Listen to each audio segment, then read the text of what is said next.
വാഹനാപകടത്തിൽ മരിച്ച ഭിക്ഷാടകന്റെ ഭാണ്ഡത്തിൽ നിന്ന് ലഭിച്ചത് 4.5 ലക്ഷത്തിലധികം രൂപ. നിരോധിച്ച 2000 രൂപയുടെ നോട്ട് മുതൽ വിദേശ കറൻസികൾ വരെ ഉണ്ടായിരുന്നു. ആലപ്പുഴ ചാരുമൂട്ടിലും പരിസരത്തും ചുറ്റിത്തിരിഞ്ഞ് നടന്നിരുന്ന ഭിക്ഷാടകന്റെ ഭാണ്ഡത്തിലാണത് കണ്ടത്. ചാരുമൂട്ടിലും പരിസരത്തും പതിവായി കാണാറുണ്ടായിരുന്ന ഭിക്ഷാടകന് തിങ്കളാഴ്ച രാത്രിയാണ് വാഹനാപകടത്തിൽ പരിക്കേറ്റത്. നാട്ടുകാർ ആശുപത്രിയിലാക്കിയെങ്കിലും ആരോടും പറയാതെ അവിടെ നിന്ന് ഇറങ്ങിപ്പോയി. ചൊവ്വാഴ്ച രാവിലെ കടത്തിണ്ണയിൽ മരിച്ച നിലയിൽ കണ്ടെത്തി. മൃതദേഹം വണ്ടാനം മെഡിക്കൽ കോളേജ് ആശുപത്രിയിലേക്ക് മാറ്റിയ ശേഷം സമീപത്തുണ്ടായിരുന്ന ഭാണ്ഡം നൂർനാട് പോലീസ് സ്റ്റേഷനിലേക്ക് കൊണ്ടുവന്നു. പഞ്ചായത്ത് അംഗത്തിന്റെ സാന്നിധ്യത്തിൽ തുറന്നു പരിശോധിച്ചപ്പോൾ എല്ലാവരും ഞെട്ടി. നിറയെ പണം.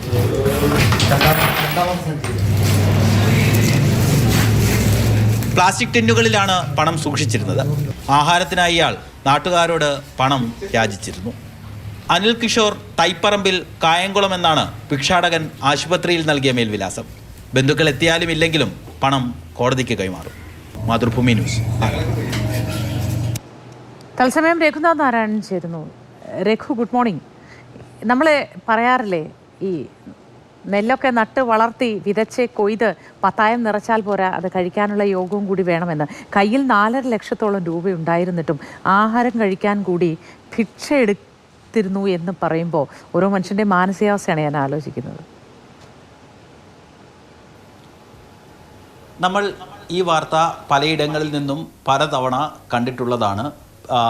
കേരളത്തിൽ മാത്രമല്ല, രാജ്യത്തിൻ്റെ വിവിധ ഭാഗങ്ങളിൽ ഇത്തരത്തിൽ ഭിക്ഷാടനം നടത്തിയിരുന്ന ആളുകൾ മരിച്ചു പോകുമ്പോൾ പലരുടെയും ഭാണ്ഡത്തിൽ ലക്ഷക്കണക്കിന് രൂപ ഉണ്ടാകുന്നത് നമ്മൾ പലതവണ കണ്ടിട്ടുള്ളതാണ്. ഒരുപക്ഷെ ഇവർക്ക് ഈ പണത്തിൻ്റെ മൂല്യം അറിയാത്തത് കൊണ്ടായിരിക്കുമോ, അല്ലെങ്കിൽ ഒരുപക്ഷെ ഭാവിയിലേക്ക് ഇത് സൂക്ഷിച്ചു വെക്കുന്നതാണോ എന്ന് നമുക്കറിയില്ല. പലപ്പോഴും എനിക്ക് വലിയ കൗതുകം തോന്നാറുണ്ട്. ഈ പല ഇങ്ങനത്തിൽ ഭിക്ഷാടനം നടത്തുന്ന അല്ലെങ്കിൽ അല്പം മാനസിക ബുദ്ധിമുട്ടുള്ള ആളുകളൊക്കെ ഇങ്ങനെ റോഡിൽ കൂടെ നടന്നു, അവരുടെ കൈവശം വലിയ ഭാണ്ഡം എപ്പോഴും ഉണ്ട്. ഈ ഭാണ്ഡത്തിൽ എന്താണ് എന്നുള്ളൊരു കൗതുകം പലപ്പോഴും തോന്നാറുണ്ട്. പക്ഷെ നമുക്ക് അവരോട് ചോദിക്കാനോ, അവരൊരു പ്രത്യേക മാനസികാവസ്ഥയിലുള്ള മനുഷ്യരായതുകൊണ്ട് നമുക്ക് അവരോട് ചോദിക്കാനോ ഒന്നും തന്നെ കഴിയില്ല. പലരുടെയും ഭാണ്ഡത്തിൽ ഒരു പക്ഷേ ഇതുപോലെ ലക്ഷക്കണക്കിന് രൂപയുണ്ടാകും. പക്ഷേ ഇതൊന്നും കണ്ടാരും ഇത്തരത്തിൽ ഭിക്ഷക്കാരെ അല്ലെങ്കിൽ ഇത്തരത്തിൽ ഭിക്ഷാടനം നടക്കുന്ന മനുഷ്യരെ ഒന്നും ഉപദ്രവിക്കാൻ വേണ്ടി പോകരുത്. ചിലരുടെയൊക്കെ കൈവശം മാത്രമേ ഇത്തരത്തിൽ പണം ഉണ്ടാവുകയുള്ളൂ. ചാരുമൂട്ടിലൊക്കെയുള്ള ആളുകൾ പറയുന്നത് വളരെ വർഷങ്ങളായി ഇദ്ദേഹം ആ പരിസരത്തുണ്ട്. അല്പം പൊക്കം കുറുകിയ ഒരു മനുഷ്യനാണ്. ബോഡി ഷെയ്മിങ് അല്ല, അദ്ദേഹത്തിൻ്റെ ഒരു രൂപം പറഞ്ഞതേ ഉള്ളൂ. പലപ്പോഴും ആളുകളുടെ അടുത്ത് ചെന്ന് ആഹാരം കഴിക്കാൻ വേണ്ടിയാണ് പണം ചോദിക്കുന്നത്. ആഹാരം കഴിക്കാൻ വേണ്ടി സ്വാഭാവികമായിട്ട് തന്നെ പണം ആളുകൾ ചോദിക്കും. സ്വാഭാവികമായിട്ട് തന്നെ ആളുകളൊക്കെ കൊടുക്കും. 10ഉം 100ഉം 200ഉം ഒക്കെ ആളുകൾ കൊടുക്കാറുണ്ട്. ഒരുപക്ഷെ ചില ആളുകൾ 2000 രൂപയും കൊടുത്തിട്ടുണ്ടാകും. അതുകൊണ്ടാണല്ലോ അദ്ദേഹത്തിൻ്റെ പണം സഞ്ചി പരിശോധിച്ചപ്പോൾ 2000 രൂപയുടെ നോട്ടും കിട്ടും. ഞാൻ ആദ്യം പറഞ്ഞതുപോലെ ഒരുപക്ഷെ ഈ രൂപയുടെ മൂല്യം ഇവർക്ക് അറിയില്ലായിരിക്കാം. കാരണം 2000 നോട്ട് നിരോധിച്ചിട്ട് തന്നെ എത്ര വർഷം കഴിഞ്ഞു.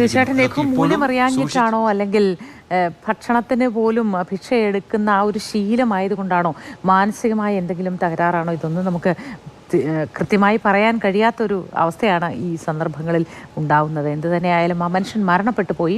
ഇനി ഇത് കോടതിയിലേക്കാണ് പണം നൽകുക എന്നാണ് നമ്മൾ മനസ്സിലാക്കേണ്ടത്. രഘുവിന് നല്ല ദിവസമായിരിക്കട്ടെ എന്ന് ആശംസിക്കുന്നു. ഒരാൾക്കും ഭിക്ഷയെടുത്ത് ആഹാരം കഴിക്കാനുള്ളൊരവസ്ഥ കേരളത്തിൽ ഉണ്ടാവരുതേ എന്നും ആഗ്രഹിക്കുകയാണ്.